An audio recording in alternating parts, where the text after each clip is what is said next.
Recently, my girlfriend and I have decided to rewatch all of the movies in the MCU. Now, I wasn't always a big fan of these movies, so I never watched them all, but I definitely watched a substantial amount of them as they came out. Strangely, I think the first one that I ever watched was the first Avengers movie, which was great because you didn't really need to watch all of the Phase 1 films to understand exactly what was going on there. From there, I watched whatever MCU movies I was interested in, with special attention given to the Guardians of the Galaxy. I loved that one, and it's partially the reason why I started making my own mixtapes and bought just way too many cassette players. I definitely skipped my fair share of movies, though. I never saw the first two Thor movies, the Hulk movie, Ant-Man, or Doctor Strange.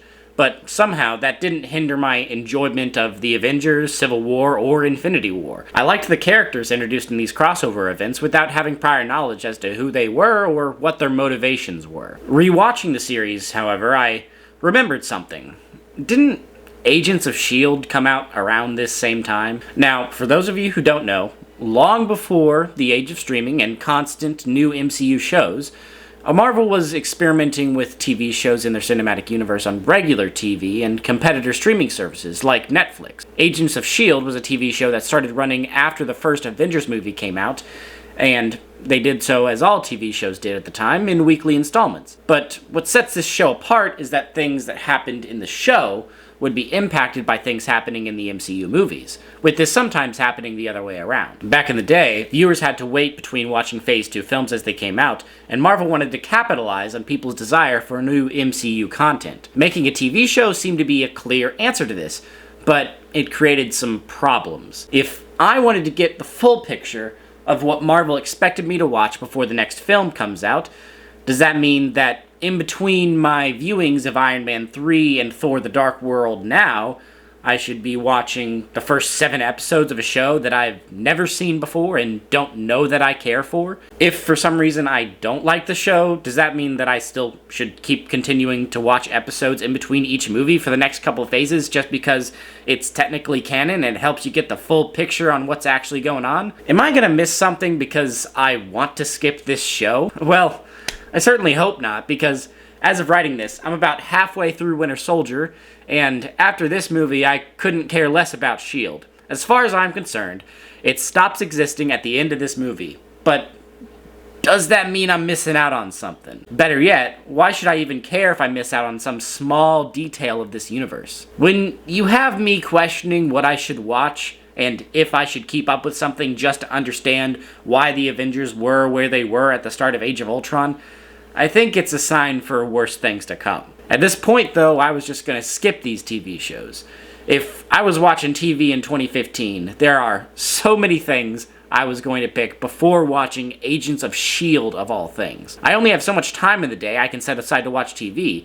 I'm much more likely to watch something that has nothing to do with the MCU. This problem isn't just relegated to TV shows in the MCU, though. It's far worse than that. I first realized this when I saw Spider-Man No Way Home, where, if you don't know already, Tom Holland is joined by Tobey Maguire and Andrew Garfield's Spider-Man from the original trilogy and the 2 Amazing Spider-Man films. Now, I know that everyone going into this movie has very likely already seen those 5 films, but they aren't exactly a part of the MCU.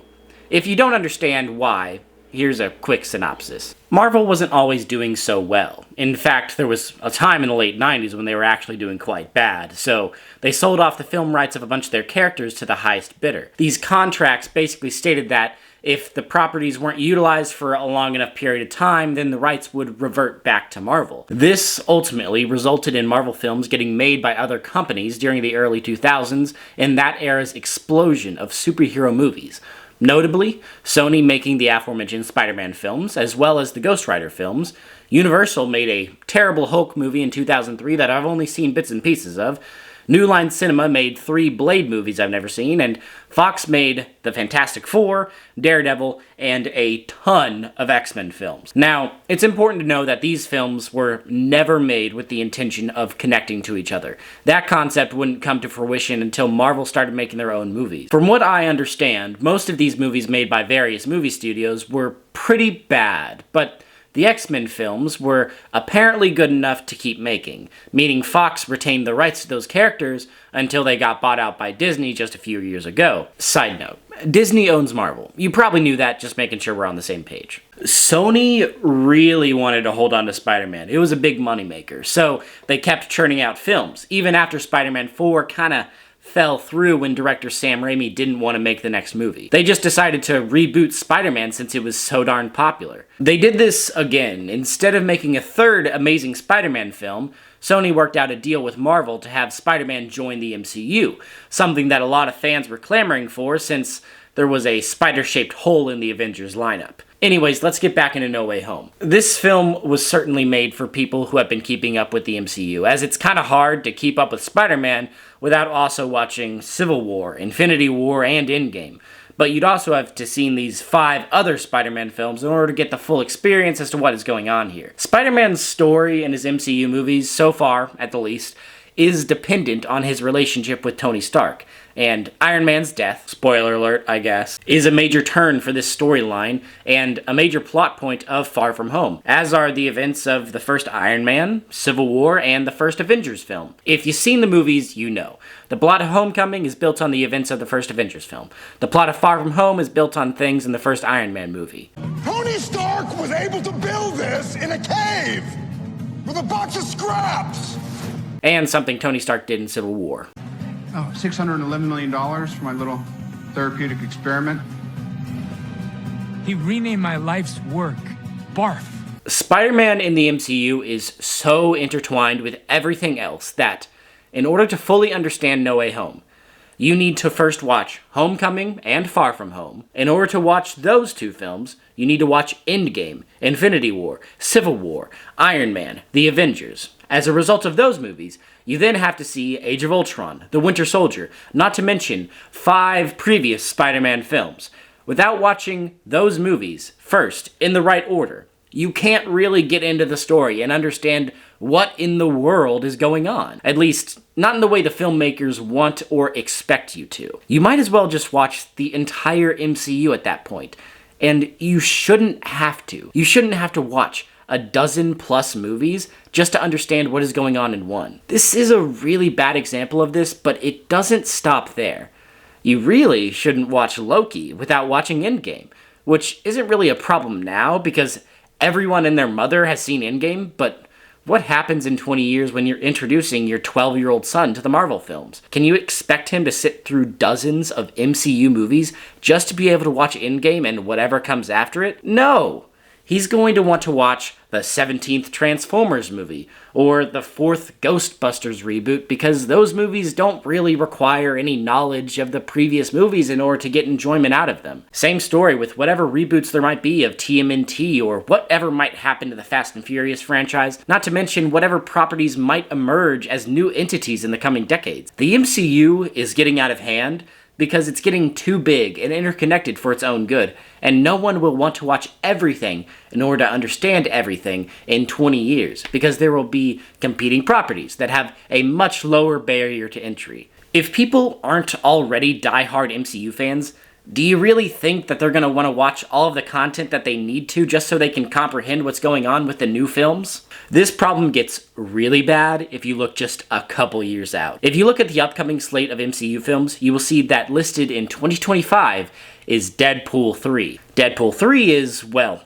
obviously a direct sequel to Deadpool and Deadpool 2. These movies are very much in the same universe and have a lot of references to the long series of X-Men films. That, just like the Spider-Man situation, drags in a whole series of X-Men films in their own universe into the MCU. Once this is all tallied up, you can include all the live-action Spider-Man films, all the X-Men films, and I suppose whatever Sony's got going on, like Venom and Morbius. After all that, we come to, at the end of 2025, at least 61 films under the umbrella of the MCU, along with something like 20 TV shows. And that's just by 2025. That's just 2 years away. This is not a sustainable business model. Come 2025, you'll be hard-pressed to find anyone who has set aside the dozens of hours to watch all of the movies and TV shows.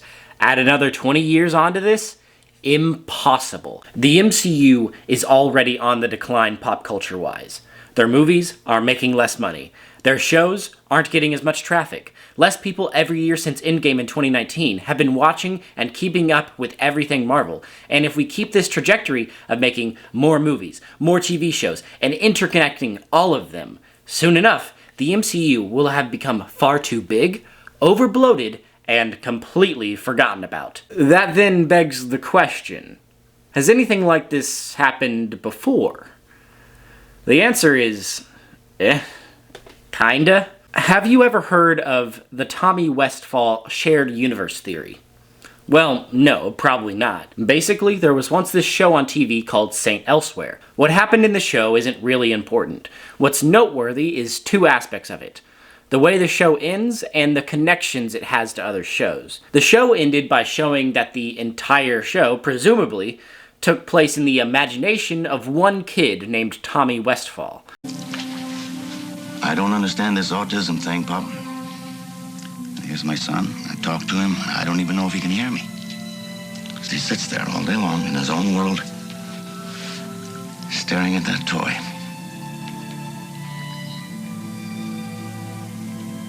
What's he thinking about?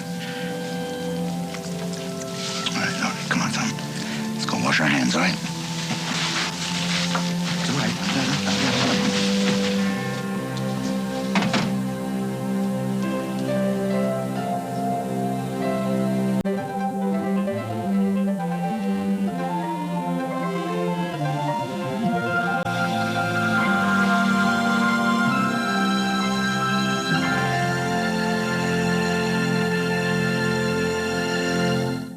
The main question then comes, what of the other shows that share the same universe? This is called into question because Saint Elsewhere had crossover episodes and other evidence of a shared universe with several other shows. If you don't know, a crossover episode is when the cast of one show interacts with the cast of another show, showing that the show takes place in the same world and happens at the same sort of time, and it's all in the same shared universe. Saint Elsewhere had crossover episodes with shows like Cheers and MASH. Jen, another round? Sure. Why not? Nice bar you have here. With me, any bar where people don't spit on the floor is nice. But thanks. My name is Carla. Hi, Donald. We're doctors at St. Alicia's. Saint Elsewhere? Cheers spun off into Frasier. Listen to yourself, Bob. You follow her to work. You eavesdrop on her calls. You open her mail. The minute you started doing these things, the relationship was over. Frasier shared a cameo with Caroline in the City. He sings, you say thank you very much, and we're out of here. Okay, Jimmy, let's go. Okay, Marty, keep it bright, and skip the bridge. I'll never be able to do a tour jeté in here. Caroline in the City shares a cameo with Friends.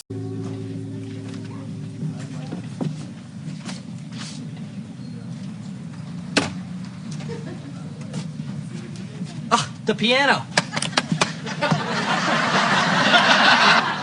This is my lucky day. They never have this in. Friends shares a cameo with Mad About You. What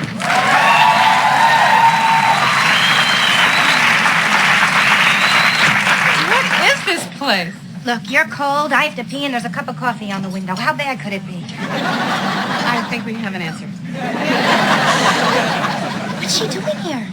This could be God's way of telling us to eat at home. Mad About You had a cameo with Seinfeld. What is Jerry Seinfeld? Oh my God! Oh boy, I gotta tell you, I'm sorry to bother you. I'm. Yeah, I know. You're my biggest fan. This concept spider-webs out to encompass more than 500 different TV shows and counting, including most shows that you can think of. Happy Days, Family Ties, NCIS, Doctor Who, frickin' Star Trek, Law and Order, Battlestar Galactica, The Sweet Life of Zack and Cody, Breaking Bad. How the hell is this spiderweb possible? Longmire? Somehow Arrested Development is in here and connects to the MCU? What is going on here? How did the stair car get from Orange County to Skadooks, Germany? It's pretty far. Oh yeah, it's all coming full circle. Now, I think I've made my point. I'm not saying all this stuff happens in one kid's imagination. If this kid imagined Breaking Bad, I have some serious concerns.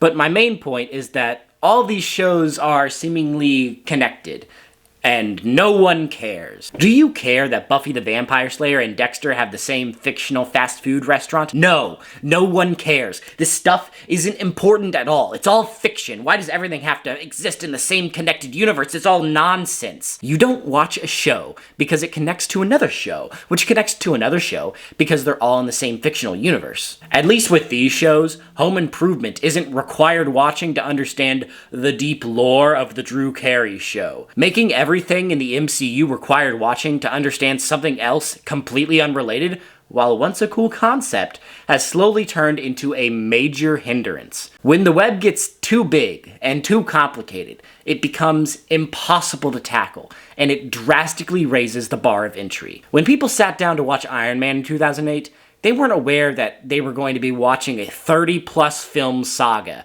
But then again, it was spread out over 15 years. If you want to get into the MCU now, you have some serious catching up to do. The one thing that makes this slightly easier is most of this content being put up on Disney+.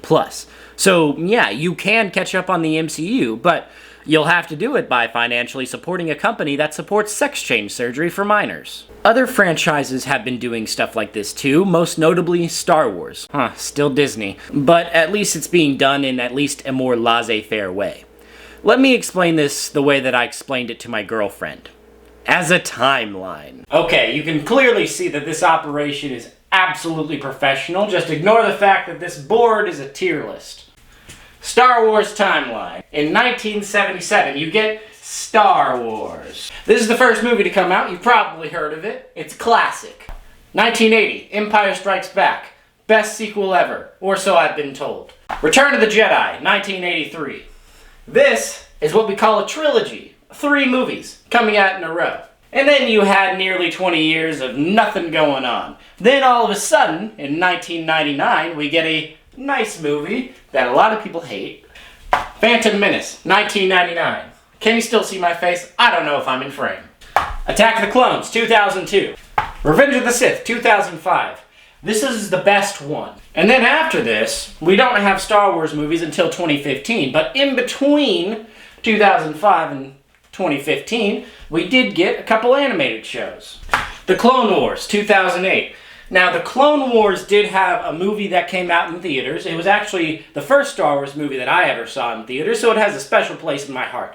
It's actually terrible, though. It's not exactly the best thing, but you kind of have to watch it if you want to get the introduction of Ahsoka, and I'm rambling on for too long. Anyways, I'm including in this The Clone Wars 2008. I'm just saying that's the entire animated show and the movie. So it doesn't go up here with all the other theatrical releases because it does not really count. Disney bought Lucasfilm in something like 2013, 2012. Around that time it was finalized. So they started making their own stuff, and they were planning a movie trilogy, but first they wanted to do an animated show, and that was Star Wars Rebels. Star Wars Rebels came out. It took place at the beginning around 5-ish years prior to the original Star Wars, and it talks about the formulation of the rebellion against the Empire. Now, if you don't know, Revenge of the Sith and Star Wars 1977 took place about 20 years apart from each other. Oh, also, you might know this movie as A New Hope. I didn't mention that, but when it came out in theaters, everybody just knew it as Star Wars. So there's 20 years in between Revenge of the Sith and Star Wars. Now, I get this question a lot by somebody named my girlfriend, and she's wondering why they made these movies before these movies. Long story short, George is an interesting guy, and he decided to make this movie, and then he kind of had this roadmap out for these films, and he likes to say that he had these first 3 planned out from the beginning. That's probably not true. He just had kind of a roadmap for these films, couldn't make these films, just turned it into one. That one was wildly successful, so he decided to make 2 more, and when he made the second one, he called it Episode 5, implying that there was 3 episodes before the original Star Wars. He didn't really know if he was actually going to get to make those movies. He eventually did. He got to go back in time and make the origin story for several characters in the actual Star Wars series. That's why the movies didn't really come out in order. Sometimes films don't come out in order. Fast and Furious 3 is supposed to happen like, what, after the 4th or 5th one? But they're still using flip phones when everybody else is using smartphones? It doesn't make a lot of sense. This makes more sense. than the Fast and Furious. So if you're gonna dick on my obsession, then maybe you should think about your own. And then they decide, oh, we're going to make a new trilogy. So they start making a sequel trilogy. The Force Awakens, 2015. That was the first movie in 10 years, and it takes place 30 years after Return of the Jedi. And then they decided to do something kind of different and unexpected. Instead of releasing just a trilogy of films, they were going to do anthology movies. So they announced that in 2016 they were going to have another film called Rogue One. How do you spell rogue? Damn it.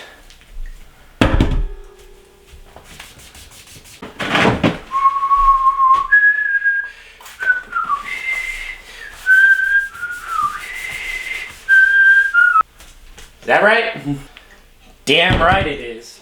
Rogue One. Rogue One is called an anthology movie because it isn't one of these main 9, there will be 9, numbered films in the Star Wars series. So it's not exactly a different series, it's just that it's telling a story that's somewhat separated. So it's not part of like the Jedi and the Skywalker saga and all that stuff. And actually it's kind of strange because the events of Rogue One lead right into the original Star Wars. And that gave everybody a good feeling in their hearts and whatnot. And so it's pretty good. It's good. I'd watch it. The Last Jedi, which split fan base. You don't care about that. I'm just talking about the timeline right now. After that, in 2017, they came out with another movie, but this time another anthology movie. This time it's taking place somewhere around here. Solo, 2018. That takes place somewhere in between here. It's like 5-ish years. I feel like it's always 5 years before Star Wars if they're doing something like that.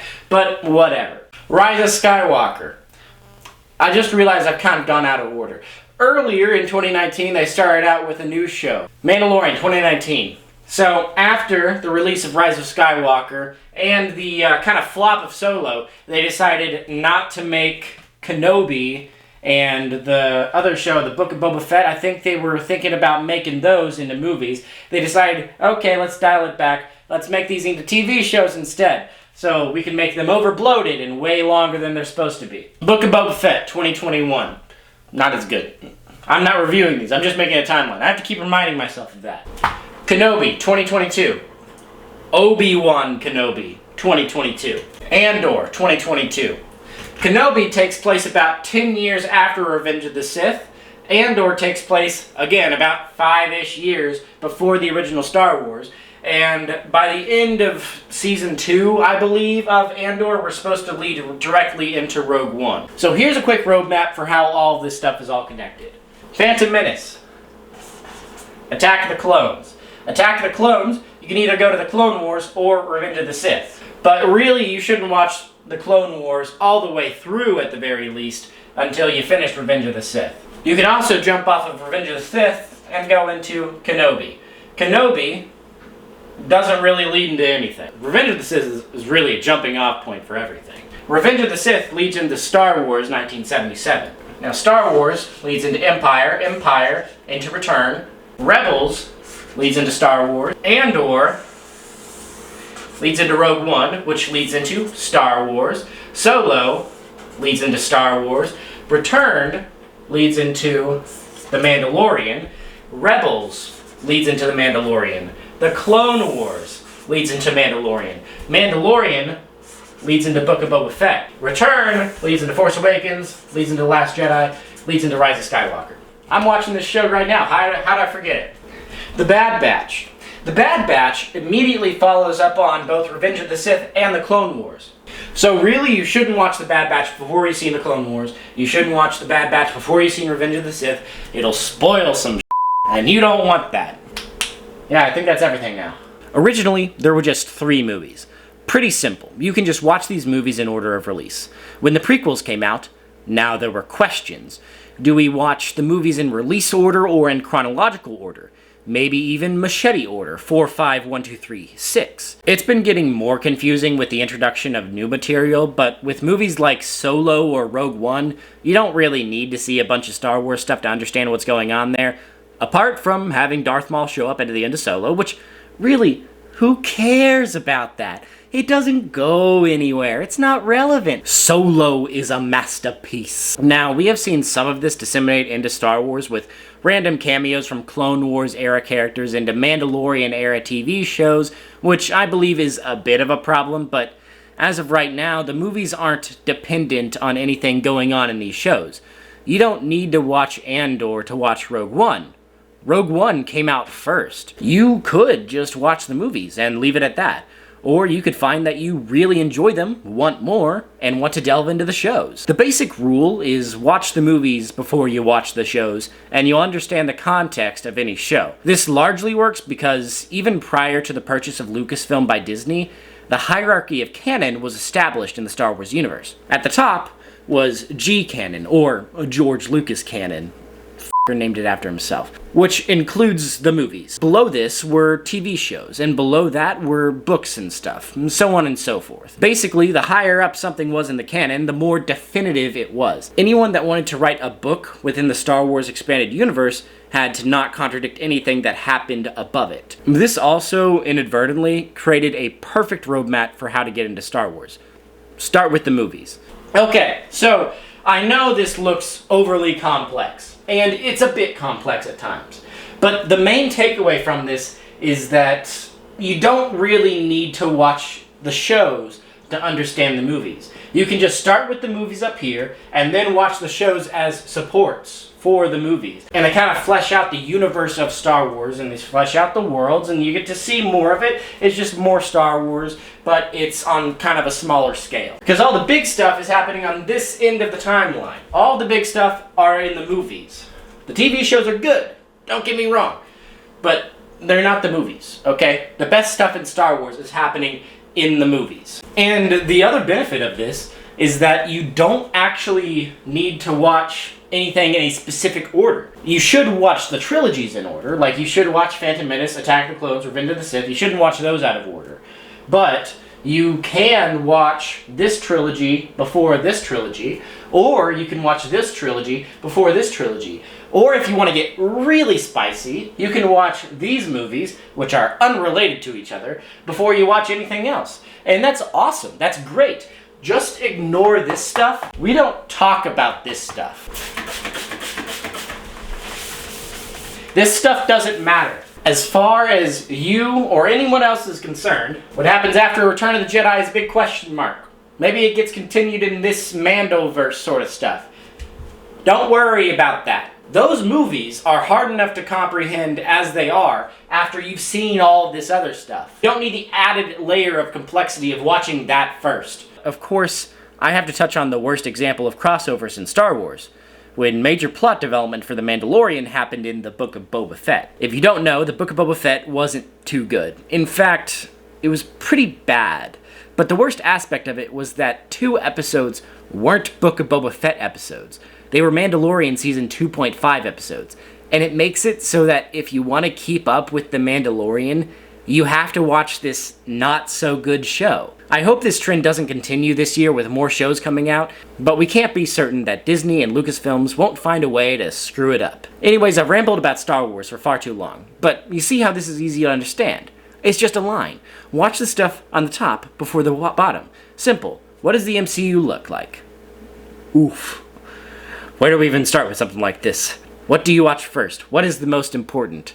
If I saw this and I was new to the MCU, I'd probably be like, I've heard about these Avengers movies. They must be a good place to start. Nope.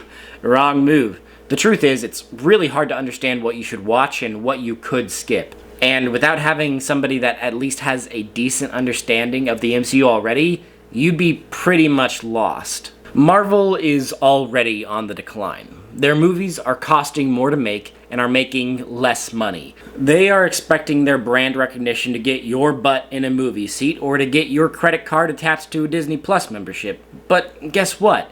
If She-Hulk and Ms. Marvel and Moon Knight show up in Avengers Secret Wars, that's not going to make me want to binge those shows in preparation for the big crossover event. It's just going to make me more confused and less likely to watch more Marvel crossover events in the future. Movies that I know they want everyone to watch. Look, it's evident that Disney and Marvel want you to sink all of your time into watching their shows and their movies to the point where you don't have time for anything else. But they can't compete with everything coming from every other streaming service now, and they certainly won't be able to captivate audiences in the future with all of these shows because of all the other things that will be coming out in 20 years that are fresh and new. By that time, the MCU will not only be a tired franchise, but one that has become bloated and way too big for its own britches. If it takes 100 movies to get fully into the MCU in 20 years, the barrier to entry will be way too high for the average person. So Marvel needs to change something in a drastic way, or they are going to fall behind. This also factors into the major problem that people have been discussing since before Infinity War came out. The impending doom that is superhero movie fatigue. If you don't know, we used to have a lot of Western movies.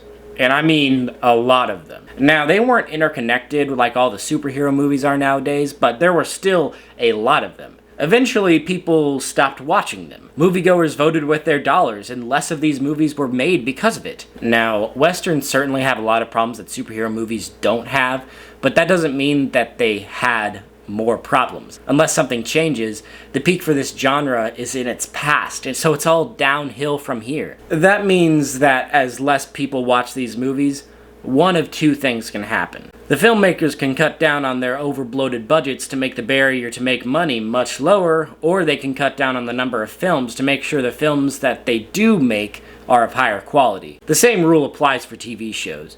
We don't see the makers of House of the Dragon releasing multiple shows per year the same way we see Marvel making 3 movies and 3 seasons of a TV show every year. Now, I'm not saying this isn't going to change, but the folks making House of the Dragon were doing everything in their power to make sure everyone was back on board for watching a Game of Thrones spinoff after seeing that phenomenal first season. You don't see the amount of time and attention being paid to these Marvel shows. I think what this really symbolizes is the end of the golden age of streaming. The golden age of streaming was notable not necessarily because everything was streaming yet, but because the shows that came out in the 2010s were just so dang good and usually ended up on streaming services at some point. We had Breaking Bad, Game of Thrones, Orange is the New Black, Community, Justified, Stranger Things, BoJack Horseman. There were a lot of great shows that came out in this period that it will be remembered for. You're not going to look back on the 2010s and think, oh yeah, the 2010s, so many great shows.